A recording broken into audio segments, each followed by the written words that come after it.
Ustadz, apa hak suami terhadap HP istri? Karena banyak pertengkaran gara-gara HP.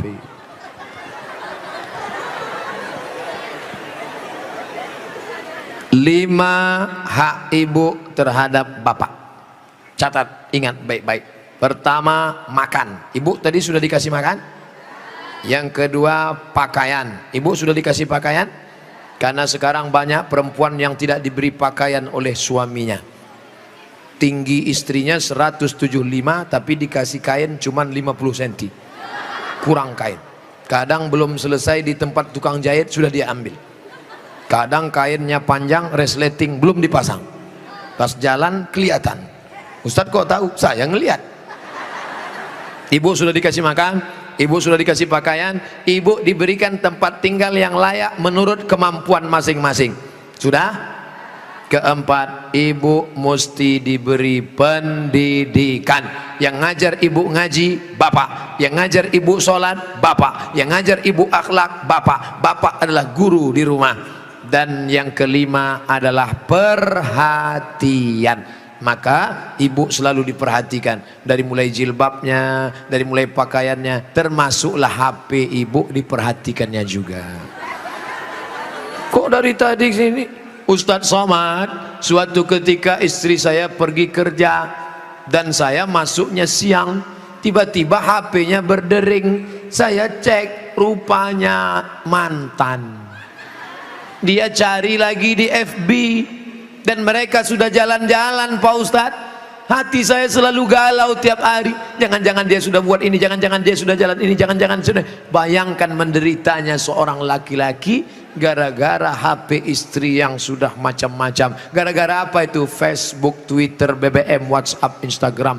Oleh sebab itu jaga ini masalah HP ini, jaga baik-baik. Ah, ini Ustadz Somad gak enak, selalunya HP perempuan aja. Oke, sekarang kita balik. Bagaimana dengan HP bapak-bapak yang lebih banyak perhatiannya ke HP, yang kata-katanya merayu, menggoda? Oleh sebab itu ini mesti dijaga. Kalau tidak, duduk bersama, bapak sama ibu duduk, HP-nya buat baliho besar-besar, judulnya mau dibawa kemana hubungan ini, atau buat besar-besar, jangan ada HP di antara kita. Saya mau nanya Pak Ustadz, gimana caranya mengelola keuangan keluarga secara islami jika suami istri bekerja? Ar-rijal, lagi-lagi Al-Quran. Semuanya yang menyelesaikan masalah ini Al-Quran. Ar-rijalu qawwamuna 'alan nisa, laki-laki menjadi pemimpin bagi perempuan. Bima anfaqu min amwalihim, karena mereka mengeluarkan nafkah, biaya belanja. Makanya harta warisan laki-laki dapat 2 kali bagian perempuan. Ibu kalau 25, bapak dapat 50. Ibu kalau dapat 50, bapak dapat 100. Kenapa? Karena yang menanggung biaya pernikahan mahar bapak, yang menanggung sekolah anak bapak. Sekarang ibu memang anak orang kaya, punya ruko 2, rumah batu jendela kaca, punya bapak yang sudah sakit asma 2 hari lagi meninggal. Kaya. Si bapak juga punya duit yang sama. Bapak punya duit, ibu punya duit, menikah. Apa beda duit bapak dengan duit ibu? Dalam duit bapak ada hak ibu, tapi dalam duit ibu tidak ada hak bapak.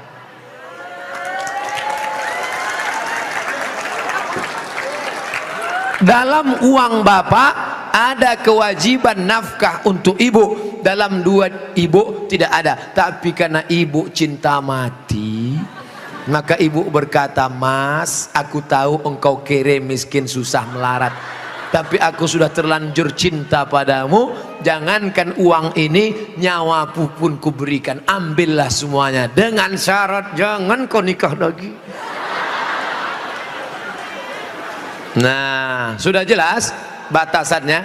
Jadi kalau ada ibu punya kontrakan, PNS, pegawai, punya gaji, ibu tetap ngomong ke suami, "Mas, aku mau kirim uang ini ke anak yatim, mau biaya anak pesantren, mau kasih wakaf beras 1 karung." Tapi ibu ngomong ke bapak itu bukan minta izin, karena uang itu memang punya ibu. Ibu ngomong sebagai adab, sopan santun, tata krama, budi bahasa. Jadi bapak jangan kegeeran. Dan ibu jangan kurang ajar. Mas, ini uangku, ini kos-kosanku, ini rumahku, terserah aku. Kamu mau ikut ya? Kalau enggak, lebih dari kamu bisa aku dapatkan. Jangan, luka hatinya. Galah patah boleh disambung, kaca retak boleh direkat, hati yang sakit kemana obat akan dicari. Nah, oleh sebab itu maka jaga. Saya sudah mengeluarkan untuk biaya keluarga sebagian, sedangkan sebagiannya saya ingin membantu saudara yang kurang mampu. Tapi kadang saya suka berbohong jika untuk membantu keluarga yang memang butuh bantuan. Ini yang nulis pertanyaan bapak apa ibu? Kalau bapak sudah berikan yang 5, makan sudah, pakaian sudah, tempat tinggal sudah, pendidikan sudah, perhatian sudah, sesuai dengan urf. Wa ashiruhunna bil ma'ruf, berilah mereka pergaulan urf. Urf itu seperti layaknya. Kira-kira layaknya standar orang daerah Pondok Aren itu perempuan diberi berapa? Tidak terlalu kaya, tidak terlalu miskin, yang sedang-sedang. Kira-kira diberi berapa? Standarnya misalnya 3 juta, 5 juta. Dia beri, maka sisanya itu terserah dia untuk yang lain. Maka dia sudah menunaikan kewajiban. Urf. Pengambilan hukum ada 10. Quran, hadis, ijma', qiyas, syar'u man qablana, saddu zara'i, qaulu sahabi, istihsan, istisab, urf. Urf, tradisi, kebiasaan. Berapa yang layaknya untuk daerah Pondok Aren? Semoga Ustadz selalu dilindungi Allah, amin. Bagaimana antum menyikapi beda mazhab, khilafiyah, firqah? Bagaimana dengan ayat Allah, wa'tasimu bihablillahi jami'a, wa'tasimu, bersatulah, bihablillah, dengan tali Allah. Yang dimaksud tali Allah itu Islam, Al-Quran dan Sunnah. Adapun ijtihad ulama berbeda-beda, tapi kita di Indonesia sudah disepakati 3. Akidahnya Asy'ari, fikihnya Syafi'i, tasawufnya Sunni, Junaid al-Baghdadi dan Abu Hamid al-Ghazali. Saya ulang sekali lagi, Ahlussunnah wal Jamaah akidahnya Asy'ari, fikihnya Syafi'i, tasawufnya Sunni, Abu Hamid al-Ghazali dan Junaid al-Baghdadi. Maka kita pegang yang itu. Saya belajar di Maroko 2 tahun, mazhabnya Maliki. Maliki Ahlussunnah. Pertama Hanafi, nomor 2 Maliki, nomor 3 Syafi'i, nomor 4 Hambali. Keempat-empatnya Ahlussunnah. Tapi ketika saya pulang kampung, saya tidak bawa mazhab Maliki. Kenapa Ustaz tidak pakai mazhab Maliki? Andai saya pulang ke kampung, saya pakai mazhab Maliki. Mazhab Maliki kalau sholat tangannya lepas ke bawah, Allahu Akbar. Fatihahnya pakai baca kiraan Warsh, Alhamdulillahi Rabbil Alamin Ar-Rahmanir Rahim Maliki Yaumiddin. Mimnya pendek. Kemudian gak pakai bismillah, Allahu Akbar, Alhamdulillahi Rabbil Alamin, gak ada bismillah. Kunut subuhnya sebelum rukuk, walam yakul lahu kufuwan ahad, baca kunut. Kunutnya gak bunyi. Andai saya buat sholat subuh seperti ini di masjid dekat rumah saya, Allahu Akbar, Alhamdulillahi Rabbil Alamin Ar-Rahmanir Rahim Maliki Yaumiddin. Selesai sholat pasti jamaah komplain semua, tolong sholatnya diulang, tadi imamnya ISIS. Menimbulkan fitnah karena mereka tidak tahu. Di sini diajarkan qiraat sab'ah mutawatirah, ditambah 3 masyhurah, ditambah 4 syazah, 14 qiraat dipelajari di sini. Ditambah lagi nagham, bayati, soba, nahawan, sika, jaharka, bayati, ras. Faham mereka tajwidnya. Tapi tidak semua masyarakat ngerti. Andai anak pesantren Al-Qur'aniyah sholat di luar masjid, dibacanya qiraat lain, walam yakul lahu kufuwan ahad, maka makmum dengar, wah ini aliran sesat ini. bukan berarti dia salah, tapi dia takut menimbulkan fitnah. Maka dalam masalah-masalah yang kita sepakati, mari kita berlapang dada. Adapun yang kita sudah berbeda, mari kita terima perbedaan selama dia masih Ahlus Sunnah wal Jamaah. Syekh Abdurrahman Sudes, Imam Masjidil Haram, selama di Makkah nggak pernah pakai bismillah jahar.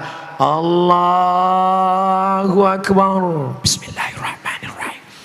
Alhamdulillahi Rabbil Alamin Ar-Rahmanir-Rahim. Tapi begitu beliau jadi imam di Istiqlal, Allahu Akbar, Bismillahirrahmanirrahim. Loh, kok si Abdurrahman Sudes di Istiqlal pakai bismillah jahar? Dia tahu orang Jakarta mazhabnya Syafi'i. Mazhab Syafi'i bismillahnya jahar. Mazhab Hanafi Hambali bismillahnya sir. Bismillahirrahmanirrahim. Mazhab Maliki nggak pakai bismillah sama sekali. Ketiga mazhab ini Ahlus Sunnah wal Jamaah. Tapi kalau mayoritas masyarakatnya Syafi'i, jangan bawa mazhab lain karena khawatir memecah belah umat.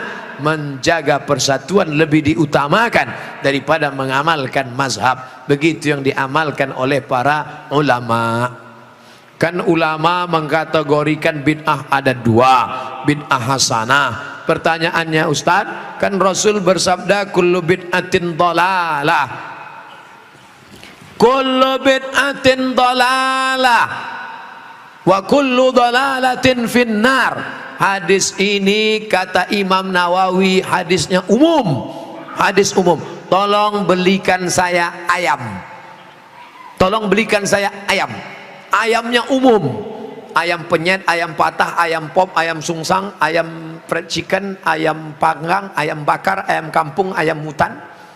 Ayam apa? Setelah di jalan dia bingung, ini ayam apa? Nelpon sekali lagi, ayam apa? Ayam pop.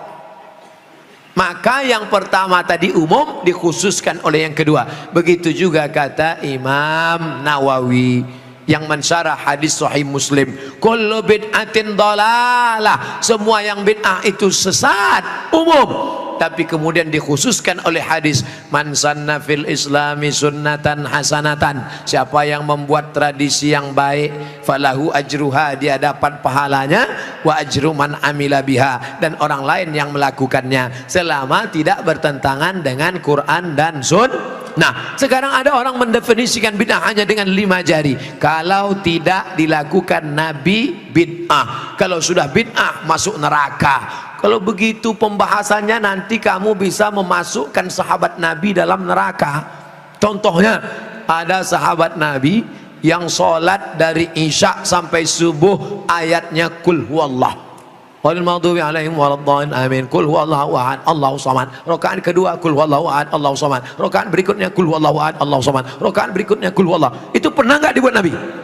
Enggak pernah. Kalau dipakai definisi, kalau enggak dibuat Nabi bid'ah, berarti sholat pakai kul huwallah dari Isya sampai subuh bid'ah, masuk neraka. Nama sahabat Nabi yang sholat begitu siapa? Qatadah bin Nu'man dalam kitab hadis Musnad Ahmad bin Hambal. Tapi perbuatan itu dibenarkan Nabi, sunnah takririyah. Oke, itu Nabi masih hidup. Bagaimana dengan Abu Hurairah? Abu Hurairah sebelum tidur malam menyimpul tali 2000 simpul tali dipakai bertasbih sebelum tidur malam. Subhanallah, subhanallah, subhanallah, subhanallah, subhanallah. Ada diajarkan Nabi, hai orang-orang beriman, sebelum kau tidur malam ambil tali jemuran, buat 2000 simpul, sebelum tidur petik 2000. Ada? Tidak ada. Jadi kalau didefinisikan, kalau tidak dibuat Nabi bid'ah, engkau sudah memasukkan sahabat Nabi ke dalam neraka, karena definisi yang singkat, yang pendek, pemiskinan. Oleh sebab itu ulama faham, sudah saya tulis lengkap dengan dalil-dalilnya, 444 halaman terkait masalah bid'ah. Tidak semudah itu saudaraku. Ada namanya Imam Ibnu Taimiyah. Imam Ibnu Taimiyah kalau selesai sholat subuh dia tidak keluar masjid, dia melihat ke atas membaca Al-Fatihah sampai terbit matahari. Bismillahirrahmanirrahim, alhamdulillah rabbil alamin, arrahmanirrahim, maliki yaumiddin, iyyaka na'budu wa iyyaka nasta'in, sampai terbit matahari. Itu tidak pernah dilakukan Nabi. Kalau dipakai definisi, kalau tidak dilakukan Nabi bid'ah, berarti Ibnu Taimiyah sudah membuat bid'ah karena membaca Al-Fatihah dari sejak sholat subuh sampai terbit matahari. Maka jangan katakan bid'ah kalau tidak dibuat Nabi bid'ah. Ini tidak betul. Yang betul adalah kalau tidak ada dalilnya bid'ah. Selama ada dalil hadis qauli, hadis fi'li, hadis takriri, perbuatan sahabat, qiyas, ijma', maka perbuatan itu tidak bid'ah. Bagaimana pandangan Ustadz dengan laki-laki yang berambut panjang? Apakah itu termasuk menyerupai perempuan? Saya belajar ke salah seorang syekh, ketika itu ada yang nanya, "Syekh, apa betul Nabi Muhammad itu rambutnya panjang?" Maka syekh menjawab, Nabi Muhammad itu tinggalnya di gurun pasir. Gurun pasir itu cuacanya panas. Maka kalau rambutnya pendek, nanti cahaya matahari kena ke kepala, maka dia bisa pusing, panas, dehidrasi, kurang cairan. Makanya Bapak Ibu ketika di Makkah disuruh pakai topi, pakai payung supaya jangan kena panas. Nabi kepalanya ditutup dengan 3. Yang pertama rambutnya. Rambut Nabi itu dari depan panjang sampai ke belakang. Yang kedua ditutup dengan qalansuah, topi. Setelah itu ditutup dengan imamah sorban. Kalau di atas kepala dililitkan namanya imamah. Kalau diletakkan di tengkuk namanya burdah. Kalau diletakkan di kepala seperti kerudung namanya ghutrah, bukan serben. Jadi Nabi kepalanya ditutupi dengan 3. Pertama rambutnya panjang sampai ke tengkuk, dari depan ini sampai ke tengkuk segini, tebal. Yang kedua qalansuah, kain penutup. Setelah itu baru sorban. Maka kita pun, kami pun ketika kuliah dulu di Arab pakai sorban. Pakai untuk apa? Supaya jangan kena panas terik. Musim dingin di bawah derajat 0, 5 derajat, 10 derajat, di bawah 0 dingin. Maka kepala juga ditutup pakai sorban. Sekarang kenapa Ustaz nggak pakai sorban? Saya sekarang kepanasan. Tapi saya tidak menyalahkan para habaib pakai sorban. Mereka mengikuti sunnah Nabi Muhammad sallallahu alaihi wasallam. Nah, jadi kalau ada laki-laki berambut panjang, tapi rasanya di tempat kita rambut panjang bukan untuk menutup kepala biar supaya jangan panas. Justru tempat kita makin rambut panjang makin kepanasan, ketombe. Jadi kira-kira rambut panjangnya kenapa? Kenapa rambut panjang? Ini. Tapi tidak semua yang berambut panjang itu karena mengikuti perempuan. Jadi tidak bisa kita hukum serta-merta kalau rambut panjang LGBT. Enggak. Maka yang LGBT itu kalau menyerupai perempuan, la'anallahul mutasyabbihin minar rijal bin nisa. Allah melaknat laki-laki yang menyerupai perempuan dan perempuan yang menyerupai laki-laki. Mudah-mudahan anak kita terjaga dari LGBT. Tapi sebetulnya LGBT itu nama yang terlalu keren. Orang malah bangga sekarang disebut itu LGBT, itu bangga. Saya tidak setuju dengan LGBT, tapi saya malu mau nyebutnya di depan para kiai. Boleh saya sebut? Jangan sebut LGBT. Buat sebut nama yang mengejek, merendahkan, menghinakan. Apa namanya? PLT, penyuka lobang tai. Itu yang cocok bagi mereka. Kotor, najis. Zaman Nabi LGBT ini hukumannya man wajadtumuhu ya'malu amala qaumi Lut. Kalau kamu menangkap ada orang yang melakukan perbuatan Nabi Lut, faqtulul fa'il wal maf'ul, pancung kepalanya, hukum mati. Untung dia hidup bukan zaman Nabi Muhammad. Kalau hidup zaman Nabi habis, selesai. Bapak Ibu yang dimuliakan Allah Subhanahu wa taala. Ustadz berani ngomong gini apa enggak takut nanti ditangkap bencong? Ngapain takut? Banyak yang bela saya. Tapi pas pulang nanti sendirian ngeri juga ini. Insyaallah wa ta'awanu 'alal birri wat taqwa, saling tolong menolong dalam kebaikan dan ketakwaan. Wala ta'awanu 'alal itsmi wal udwan. Ingatlah saudaraku, ada satu kampung namanya kaum Sadum. Pernah dengar kata Sadum? Dari kata sadum inilah muncul istilah sodomi. Sodomi artinya perbuatan orang sadum, umat Nabi Lut. Bagaimana hukuman Allah? Ja'alna 'aliyaha safilaha. Bagian atas kami turunkan ke bawah, bagian bawah naikkan ke atasnya. Lalu kemudian amtarna alaihim, kami hujani mereka dengan apa? Hijaratan, batu-batu, min sijilin mandud, dari batu tanah liat yang dibakar di api neraka.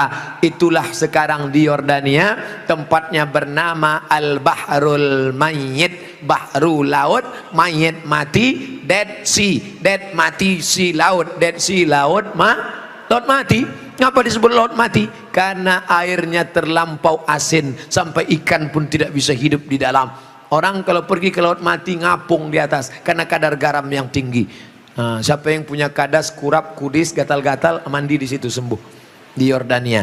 Bapak Ibu yang dimuliakan Allah Subhanahu wa taala, Pompei salah satu kampung yang diisi oleh homo. Lalu kemudian datang lahar dari bukit turun ke bawah, rata dengan tanah, sampai mereka berubah menjadi patung-patung batu karena ditimpa oleh lahar. Tidak sempat merubah ekspresi wajah orang homo yang mati dalam keadaan melakukan hubungan seksual terlarang, tak sempat merubah dari wajah kesakitan dengan wajah penderitaan. Begitu yang dialami masyarakat Pompei. Oleh sebab itu kita berdakwah, mengajak bukan karena benci, tapi karena ingin menyelamatkan supaya kita selamat. La ta'murunna bil ma'ruf, ajak mereka berbuat baik. Wala tanhauna 'anil munkar, larang mereka jangan sampai melakukan perbuatan mungkar. Kalau kamu diam saja, aku tidak khawatir, kata Sayyidina Ali, aku tidak khawatir tentang betul dan batil, batil dan betul, karena dunia ini isinya betul dan batil. Yang aku khawatirkan adalah ketika kebatilan merajalela, orang yang betul diam.